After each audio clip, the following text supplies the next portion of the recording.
fans, because they're the ones that are going to decide whether or not you're going to have a career.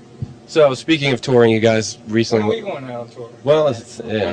next year we can open for you guys now. No, cool. no. You know that ain't. But speaking of touring, you guys recently went out with Van Halen, right? No one's opening for Paul.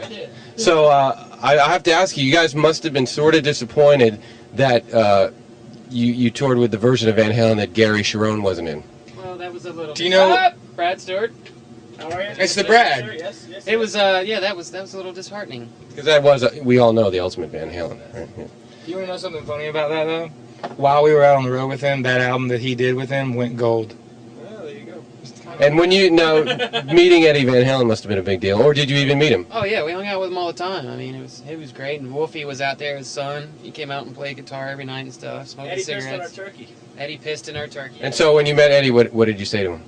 I didn't know what to say. He just came in and shook all our hands. Sammy gave us a bottle of tequila, which ended up every night.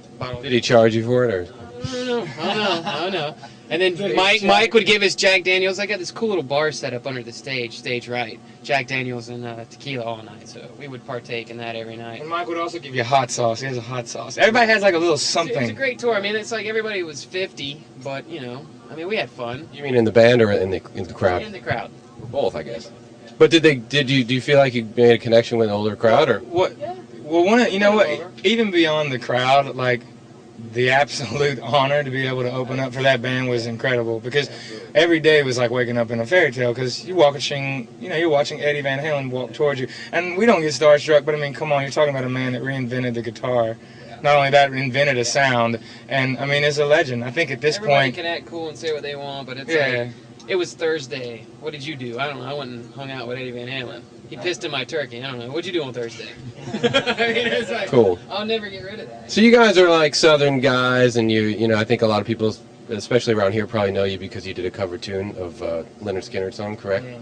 We did a tribute tune. We call it a tribute tune. Okay. Tribute. You know how that is. But I'm just wondering, because, you know, I think that maybe some of your influences are, you know, would be obvious to some of your fans, but is there anything musically that you guys draw from that would be sort of a weird surprise that no one would expect? Because you guys are pretty rootsy rock, you know, like, you get it. But is there anything that you know, draw inspiration from that would be a surprise? Very strange. I think each one of us is different. And the hard thing is we're all different. I mean, for me, it's James Brown and Parliament Funkadelics and bands like that. For him, it's Jeff Buckley, and then you got death metal, too. So. Deicide, Morbid Angel.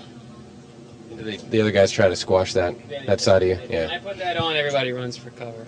Not all the time. It just depends on we're in the mood. Like, my biggest influence is Otis Redding and a lot of soul. Like, I mean, I love rock, and I was, you know, that you know, rock kind of stretched its arm out and pulled me in. But I mean, as far as like, a lot of my style came from soul singers, especially Otis.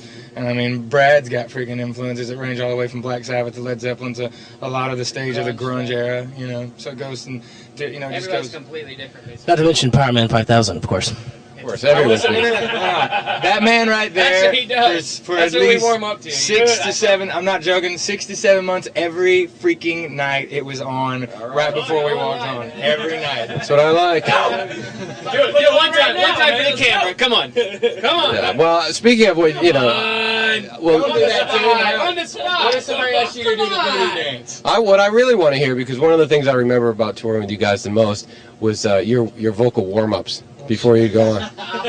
And She's about to start, actually. it's really difficult to explain, and I don't know if it's too much to do a little bit of it for us now, but it's pretty spectacular.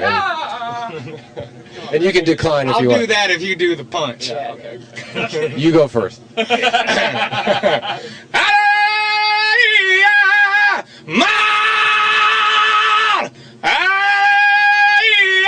All right, give me the punch. See that? Yeah. But anyway, Give me the whole punch. That's right, you got it. Come on. I need to. Come on. Yeah.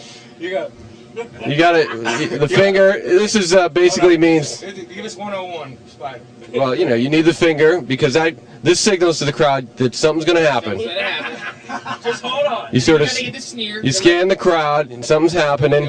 and then musically something does happen, then you turn this into like, okay, now check the guitar player out. He's playing a riff. Okay. Granted, it's, you know, one finger down tune riff, but it still sounds good, and then you just go for it. Months. I don't know. I'm out of practice. But anyways, I just want to seriously, guys, I took like, a lot from you, man. You need Well, to. he ripped you off. I did. I Wait till you ripped see you it. right off. Oh, I just, God. it's because you just showed me that. Look for the first song. I'm going like this. all right, the Just finger. watch. Excellent. But anyway, seriously, guys, it's like I heard about the success when I was at home, and I couldn't be happier for you guys because great bunch of guys, great band, excellent players, blah blah blah. So couldn't happen a better band, and I'm glad I could be. I'm glad if you guys go on to sell, you know, 10 million records. I'm glad I was a part of it in some small way. So I will say this though. Really were. June of last year, even though there was the crazy stuff that happened, you're like, I don't know about this band. He took us out. He took a brand new band that no one knew about. They were the nicest guys to us. You really did teach us a great deal every single night. This is the real deal right here, and everyone needs to know that there's a difference between, you know, artists and musicians and, you know, building friends. But, you know, when you have somebody like this, you really did take us out. You taught us a great deal, and we want to say thank you for giving us that opportunity. well, again, listen, it's Shinedown. If you guys don't know about them, please check it out. They're going to play today. They're going to tear it up. I think that's why everybody's here, as far as I can tell. When they announce your name, we got the biggest round of applause. So, Shinedown, Local Bazooka. We'll see you next time.